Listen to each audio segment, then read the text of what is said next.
Welcome to DentChem. Today we're going to be naming alkanes. Let's get straight into it. Just like learning a new language, nomenclature in OChem is going to require some vocab at the beginning. So the first thing you need to do is memorize this chart. I'll link in the video. This is going to be your carbon chains, okay? So methane, ethane, propane, and so on, depending on the amount of carbons in that chain. You'll be able to name roots and substituents once you know that. So that's step number one. Do that before anything else. When you see linear carbon chains like this, hydrocarbons, it'll be easy once you know that chart to identify. 3 carbons propane, 4 carbons butane, 5 carbons pentane, and so on. But now we run into a problem like this. Our first step is still going to be identify the longest carbon chain.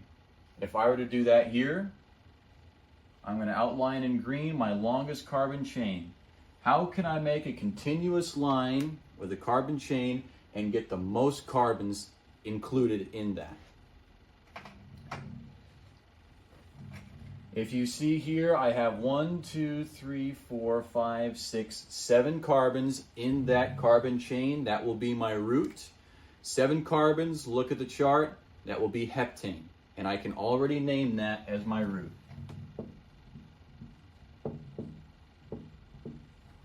Heptane will be my root. Next step, I can look at my substituents. Everything that's not outlined in green, everything that's not part of our root chain is going to be a substituent. Remember I said memorizing that chart is going to help you name these too.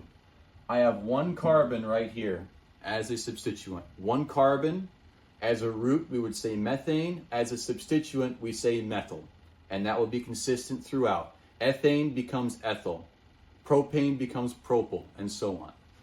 So I have a methyl group right here that I will outline in orange. That's going to be my substituent. And I can already name that if I want as well. A methyl group right there. Where is that methyl group located? I'm going to have to do that by numbering my carbons. I have the root, I have the substituent, I've really named everything. Now I have to put it in the right spot. I want to make sure my substituents are in the lowest number position possible. Let me show you what I mean. I can look at my root chain and I can either number from left to right or from right to left.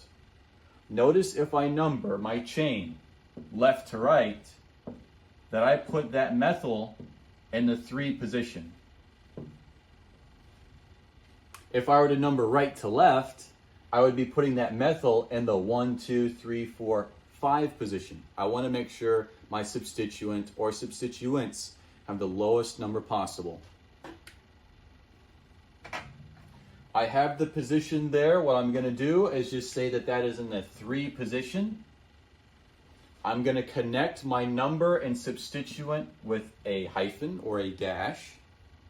And I have my name of this compound, 3-methyl-heptane. Heptane's my root, and the 3-methyl is telling me I have a 1 carbon, a methyl group, on the 3 position of that heptane.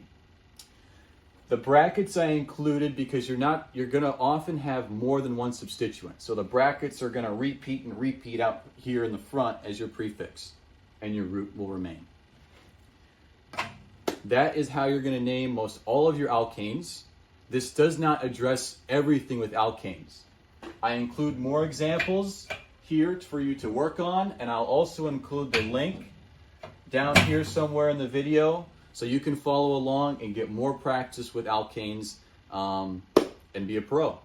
Thank you. Like and subscribe. That's alkanes. We're going to move on.